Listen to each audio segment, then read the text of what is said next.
আমরা কিন্তু অনেকেই আছি ভাই। মানে মানে অনেক উপর লেভেলে চলে যাই। বাট দাদা, দাদি, নানা, নানি আমরা কিন্তু তাদেরকে ভাই ভুলে যাই। আসসালামু আলাইকুম। বিডি ক্রিকেট আড্ডার পক্ষ থেকে আমি রকি আছি আপনাদের সাথে। এই মুহূর্তে যারা আমার এই ভিডিওটি দেখছেন সবাইকে জানাচ্ছি আন্তরিক শুভেচ্ছা এবং অভিনন্দন। আপনারা সবাই জানেন আজকে আমাদের মুশফিকুর রহিম উনার ১৭তম টেস্টে উনি এই সেঞ্চুরিটা পূরণ করছে। গতকাল থেকে আমরা আসলে খুব অধীর আগ্রহ নিয়ে বসেছিলাম যে মুশফিকুর রহিম কখন স্ট্রাইকে যাবেন, কখন একটা রান নেবেন এবং সেঞ্চুরিটা উনি পূরণ করবেন। তো আসলে উনি উনার সেঞ্চুরিটা কমপ্লিট করতে পারছে। এজন্য আসলে একজন ক্রিকেট ফ্যান হিসাবে বলতে চাই যে আসলে আমরা অনেক খুশি। এই দিনটা আসলে দেখার জন্য আমরা অপেক্ষা করতেছিলাম। গতকাল থেকে অপেক্ষা করতেছিলাম মুশফিক ভাইয়ের সেঞ্চুরিটা দেখার জন্য। তবে আরেকটা কথা না বললেই না, সেটা হচ্ছে আমাদের লিটন কুমার দাস। আপনারা জানেন লিটন কুমার দাসও কিন্তু আজকে সেঞ্চুরিটা পূরণ করতে পারছে। তো ওভারঅল আসলে বাংলাদেশের পারফরম্যান্স খুবই ভালো। আপনারা জানেন মিরপুর উইকেটে খেলা হচ্ছে। গতকালকে মমিনুল হক সৌরভ প্রেস ব্রিফিং এ কিন্তু একটা কথা বলছিল। আপনাদের মনে আছে কিনা জানি না। উনি বলছিল যে এই পিচে যদি আপনার 450, 400 বা 450 রান করতে পারি, মানে ইটস এ গুড এনাফ। তো আলহামদুলিল্লাহ তার থেকে আরো বেশি রান করছে বাংলাদেশ। অবশ্যই বাংলাদেশ ভালো ব্যাটিং করছে। আপনার শেষের দিকে আমি বলতে পারেন যে লিটন কুমার দাস যে উনি সেঞ্চুরিটা করছে 126 রানের একটা ইনিংস উনি খেলছে এবং মেহেদী হাসান মিরাজ উনিও 47 রানের একটা ইনিংস খেলছে। তা এক কথা বলতে পারেন কি ভাই, মানে লাস্টের দিকে রানটা আরেকটু বেশি হয়েছে।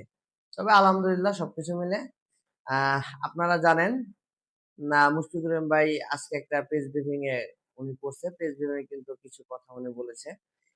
জিনিসটা খুবই আমার ভালো লাগছে। সেটা হচ্ছে উনার উনাকে প্রশ্ন করা হয়েছিল যে আপনার এই ১৭তম টেস্টের দিন সেঞ্চুরি করছেন। মানে এটাকে আপনি কাকে উৎসর্গ করতে চান? এই ধরনের একটা প্রশ্ন সাংবাদিকরা করছে। তা উনি কিন্তু উনার দাদা-দাদি এবং নানা-নানির কথা বলছে। মানে জিনিসটা দেখেন, আমরা কিন্তু অনেকেই আছি ভাই। মানে মানে অনেক উপর লেভেলে চলে যাই। বাট দাদা-দাদি, নানা-নানি আমরা কিন্তু তাদেরকে ভাই ভুলে যাই। কিন্তু দেখেন মুশফিকুর রহিম উনার দাদা-দাদি, নানা-নানি তাদেরকে কিন্তু ভোলেন নাই। তারা কিন্তু আজকে বেঁচে মুশফিকুর রহিমের দাদা-দাদি, নানা-নানি তারা কিন্তু দুনিয়াতে বেঁচে নেই। কিন্তু তাদের কথা কিন্তু মুশফিকুর রহিম আজকে প্রেস ব্রিফিং এ এসে তাদের কথা কিন্তু স্মরণ করছে।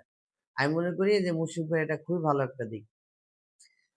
এরপরে আসেন আয়ারল্যান্ডের অবস্থা আজকে খুব ভালো অবস্থা না। আপনারা জানেন যারা খেলা দেখছেন। ৪ উইকেট চলে গেছে। ৪ উইকেট চলে গেছে। অতএব আয়ারল্যান্ড খুব ভালো সিচুয়েশনে নাই। আগামীকাল জানেন ৩য় দিনের ম্যাচ শুরু হবে। ৩য় দিনের খেলা শুরু হবে কালকে। তো আশা করব যে বাংলাদেশ যত দ্রুত আয়ারল্যান্ডকে আগামীকালকে অল আউট করতে পারবে, তত দ্রুত বাংলাদেশ আবার ব্যাট করতে পারবে ২য় ইনিংস। আহ আশা করি ভাই এই টেস্ট ম্যাচটাও আমার মনে হয় ভাই ৫ দিন পর্যন্ত হবে না। আশা করি ৪ দিনের ভিতরে একটা রেজাল্ট চলে আসবে। তো বাংলাদেশ খুবই ভালো খেলতেছে।